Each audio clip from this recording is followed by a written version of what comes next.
Hey, you. Yes, you. Let me ask you something honest.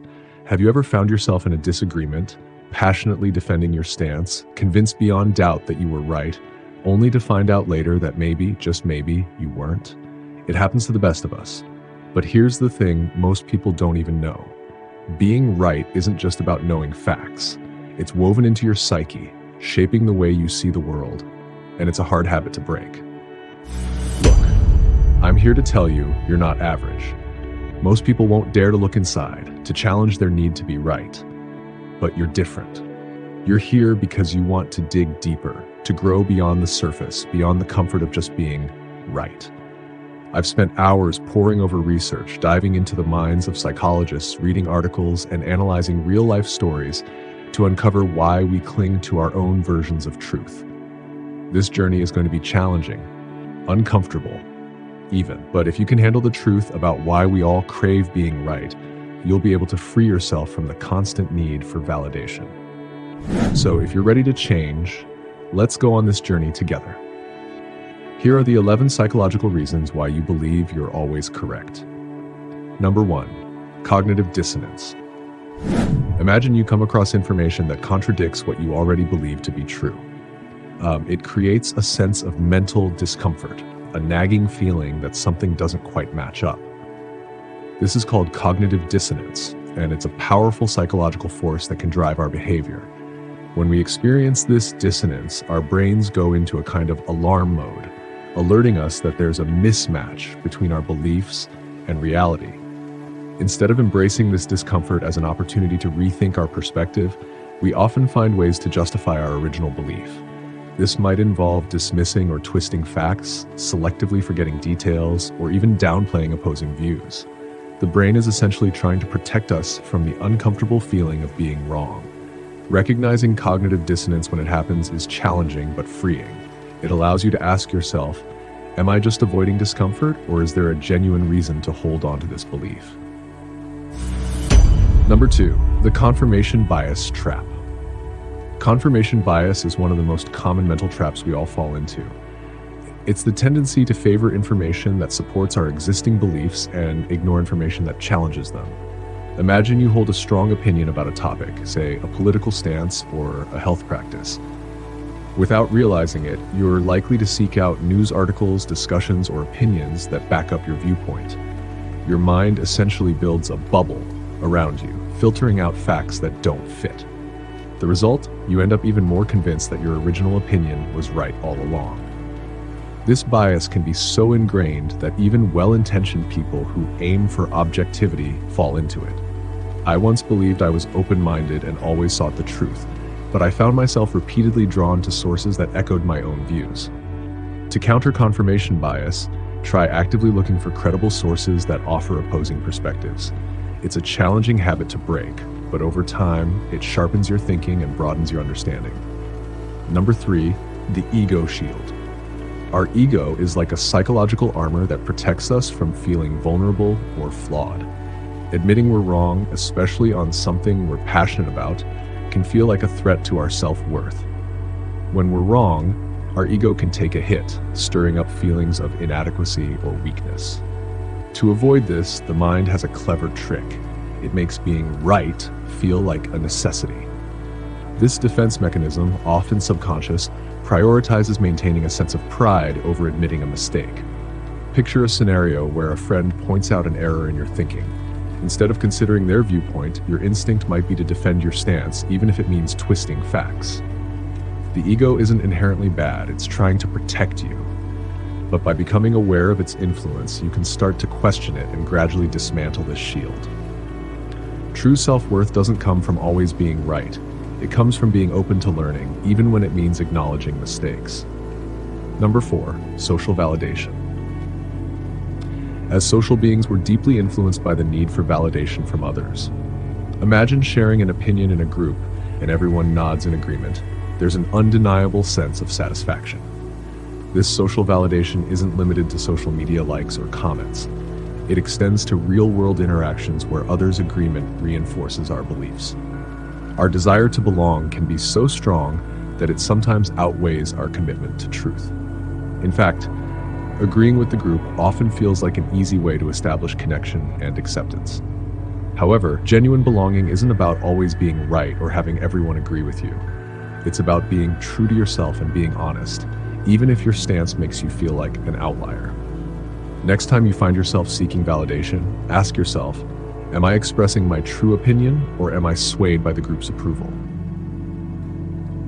Number 5, the backfire effect. Have you ever found yourself clinging to your opinion even more firmly when someone challenges it? This is known as the backfire effect. Instead of considering opposing viewpoints, we often double down on our beliefs when they're questioned. This reaction can be especially pronounced in emotionally charged topics like politics or personal values, where admitting a flaw in our thinking feels like a personal defeat. The backfire effect happens because, when challenged, our brain enters defense mode. Rather than viewing the opposing information as a chance to rethink our stance, we treat it as a threat. The more we feel pressured to change, the more we resist. It's difficult to overcome this reflex, but awareness is the first step. When you feel yourself reacting defensively to opposing views, try pausing to reflect on why you feel the need to defend so strongly. Embracing this discomfort allows you to approach conversations with an open mind, making it easier to see beyond your initial reactions. Number 6, fear of uncertainty. Uncertainty is unsettling for many of us. It's a space filled with what-ifs and unanswered questions. When we admit we're wrong, we step into that unknown, leaving behind the comfort of our familiar beliefs. This shift can feel like losing our footing, making us wonder, if I was wrong about this, what else could I be wrong about? Instead of embracing this ambiguity, we often prefer to stay anchored to what we already know, even if it's not entirely correct. Our minds crave stability, and challenging our beliefs threatens that sense of order. But here's the truth. Learning to accept uncertainty is freeing. It opens us up to growth, new perspectives, and a more resilient mindset. Embracing this void may be difficult initially, but it allows for a deeper understanding of yourself and the world around you. Number 7, anchoring bias. Our minds are naturally inclined to cling to initial information, creating an anchor that affects how we perceive everything that comes after. Think of a time when you formed a strong first opinion on a topic. Maybe it was something you learned from a friend, an article, or a personal experience. That first impression becomes a mental anchor, making it difficult to change your stance even when new information comes along. This is much like meeting a person for the first time. If you form a positive or negative impression, it can be hard to change, no matter what you learn about them later. Anchoring bias makes our initial beliefs stubborn and resistant to change. However, being aware of this bias gives you the power to question your firsts and see them for what they are, starting points, not fixed truths. Number 8, the influence of authority. Authority figures, parents, teachers, mentors, and even social media influencers hold significant power over our beliefs, often without us realizing it. When someone we admire or respect shares an opinion, it's easy to accept it as true simply because of who said it. Over time, these borrowed beliefs can feel like our own, shaping our worldview and influencing our decisions. I once realized how many of my beliefs were actually influenced by people I looked up to, rather than from my own experiences. It was humbling but necessary to understand that we can unknowingly absorb ideas without questioning them. Reflect on who has shaped your beliefs and consider, are these ideas genuinely yours or were they adopted from others? Examining this influence helps you reclaim your thoughts, making sure your beliefs truly reflect who you are. Number 9, the halo effect. The halo effect is a cognitive bias that leads us to assume that if someone is impressive or successful in one area, they must be right in others too. For example, when a celebrity endorses a product or speaks on an issue, we're more likely to take their word at face value, even if their expertise is in a completely unrelated field. This is why we often assume that a respected figure, such as a famous entrepreneur or athlete, knows what's best in other areas of life, even when they may not. The halo effect clouds our judgment, making us accept ideas without critically examining their validity. By recognizing this tendency, you can pause, assess the source's actual expertise, and make more thoughtful decisions instead of relying solely on their reputation. Number 10, Emotional investment. The more passionately we defend an idea, the more we tie it to our sense of self. This emotional investment makes it challenging to back down, as admitting we were wrong can feel like a personal defeat. Think about times you've argued strongly for a belief. With each argument, the idea becomes more entrenched in your identity. Letting go at this stage feels like abandoning a part of yourself, which is why many people resist reconsidering their stance. However, true personal growth involves learning when to release ideas that no longer serve you, even if you've defended them passionately in the past. Remember, your identity is more than any single belief, and letting go of outdated ideas can actually strengthen your self-awareness and adaptability. Number 11, the self-serving bias.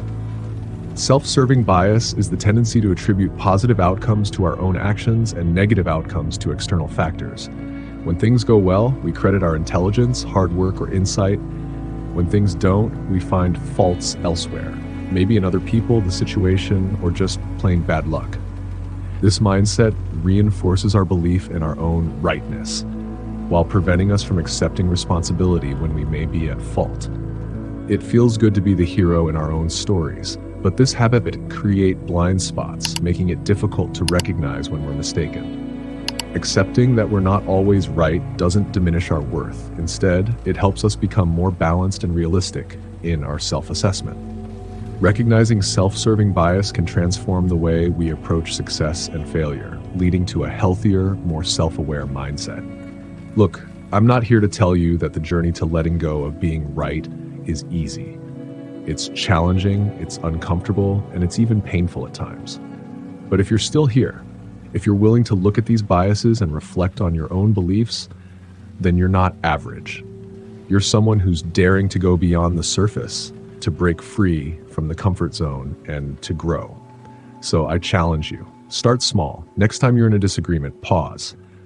Reflect, recognize which of these biases might be at play, and dare to be open. And if this resonated with you, hit that subscribe button, because together we'll keep peeling back the layers, digging deeper, and finding the tools to become the best versions of ourselves. You've got this, and I'm here every step of the way.